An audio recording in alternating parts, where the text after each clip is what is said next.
माननीय deputy speaker साहब, मैं कटौती प्रस्ताव के पक्ष में बोलने के लिए खड़ा हुआ हूं और आपका आभारी हूं जो आपने हमें समय दिया है।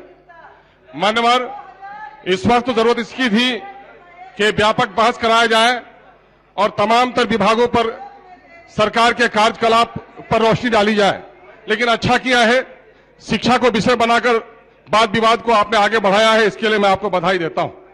मुझसे अगर पूछा जाए कि एनडीए की कौन से काम को तुम अच्छा देखते हो, घरचे मैं एनडीए के कार्यकलाप उनके विचारों से बिल्कुल मतभेद रखता हूं, बल्कि मुखालिफत करता हूं, लेकिन दो चीज ऐसी है, शराबबंदी जिसने एक बड़ा सबक पढ़ाया है बिहार को, मैं उसका समर्थन करता हूं, और दूसरा यह है कि माननीय शिक्षा मंत्री जी की शैली, जो बोलते हैं तो दिल को लुभा लेते हैं, और मैं उम्मीद करता हूं कि शायद काम भी वो करेंगे। इसी उम्मीद पर कुछ बातें शिक्षा जगत की रखना चाहता हूं।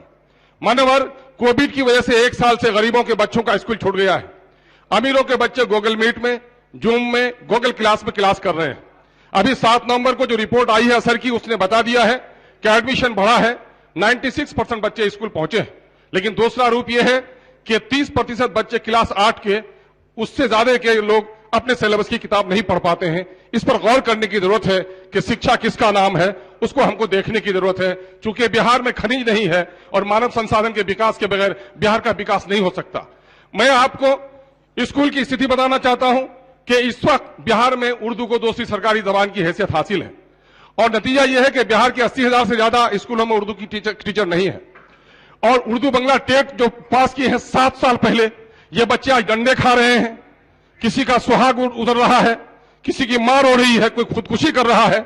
सुप्रीम कोर्ट ने कहा कि हमदर्दाना तौर पर इनकी बहाली कीजिए, लेकिन आपने एसटीईटी को 50% में बहाल किया और उर्दू और बंगला के लिए आपने 60% अनिवार्य रख दिया। मैं समझता हूं कि संविधान की धारा 15 कास्ट, क्रीड और लैंग्वेज की बुनियाद पर किसी के साथ भेदभाव नहीं किया जाए, उसका वायलेशन है। मैं चाहता हूं कि इन पर गंभीरता से सरकार विचार करे और ये बच्चे 5% मांग रहे हैं, बल्कि 50% देकर इनकी बहाली की जाए, ताकि उर्दू जो बिहार की दूसरी सरकारी जबान है उसके पठन पाठन का कार्य हो सके। महोदय, मैं अभी आपको कहना चाहता हूं कि आपने अभी 40,500 मिडिल और प्राइमरी स्कूल के और 5300 हाई स्कूल के टीचरों के लिए बीपीएससी की तरह इम्तिहान लेने का फैसला किया है। उसमें पंचायत के और नगर के शिक्षकों के अनुभव को माना है, लेकिन मदरसे के टीचरों के अनुभव को नहीं माना है। मैं चाहता हूं कि उस पर भी विचार करें। मैं चाहता हूं कि नियोजित शिक्षकों की तनख्वाह बढ़े, उनको वक्त पर तनख्वाह मिले और शिक्षक बने, और शिक्षा के अलावा दूसरे काम में उनको नहीं लगाया जाए। मदरसा एजुकेशन बोर्ड बिहार में अकलियतों की तालीम का एक बड़ा इदारा है। महोदय, मदरसा एजुकेशन बोर्ड की हालत बहुत बुरी है। आपने 2449+1 के मदरसों को तनख्वाह देने की बात कही है, सिर्फ 814 मदरसे को दिया है आपने। 1600 मदरसा के टीचर भुखमरी का शिकार हैं, उनकी तनख्वाह जल्द से जल्द जारी कराई जाए। मदरसा के 2005 से पहले के टीचरों को आप पेंशन उन पर लागू कीजिए। मदरसा की कमेटी की बहाली के सिलसिले में आप कोई निर्णय लाइए, टेट वहां पर बहाल कीजिए, कमेटी के चेयरमैन बहाल कीजिए, मदरसा के रूल रेगुलेशंस ठीक कीजिए। अभी आप देखेंगे कि आपने सदन में आश्वासन दिया है कि हाफिज के ओहदे को तरक्की दी जाएगी, लेकिन मेरे पास सिक्योरिटी के लेटर है कि हाफिज के ओहदे को तरक्की नहीं दी जाएगी। किसको माना जाए? माननीय मंत्री, आप जो कुछ सदन में बोल रहे हैं वो नियम है, इसलिए वहां बहुत सारे हाफिज को तरक्की दी गई है, लेकिन ये रुका पड़ा है। इस मदरसा को जारी कराया जाए।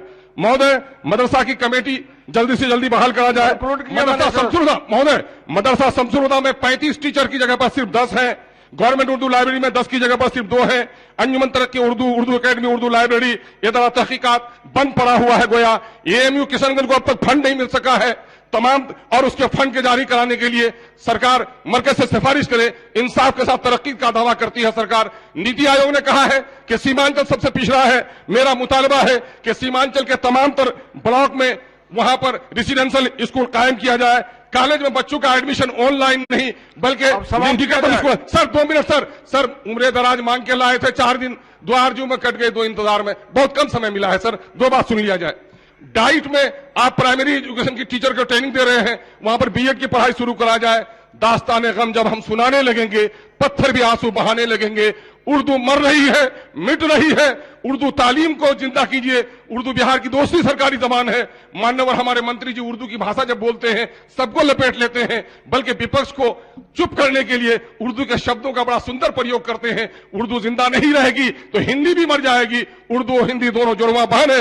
उर्दू के तमाम तर टीचरों की बहाली की जाए, मदरसे की हालत अच्छी बनाई जाए, एएमयू को फंड दिलाया जाए, ताकि उर्दू आबादी यकीन करने लगे कि यह सरकार जो कहती है इंसाफ के साथ तरक्की, तो दोनों आंखों से रोशनी होगी, तभी दुल्हन खूबसूरत होगी। हिंदी के साथ उर्दू को भी जिंदा रहने दीजिए और एसटीटी उर्दू टेट के नौजवानों को फौरन बहाल कीजिए और मदरसा के सारे लंबित मसाइल को हल कीजिए।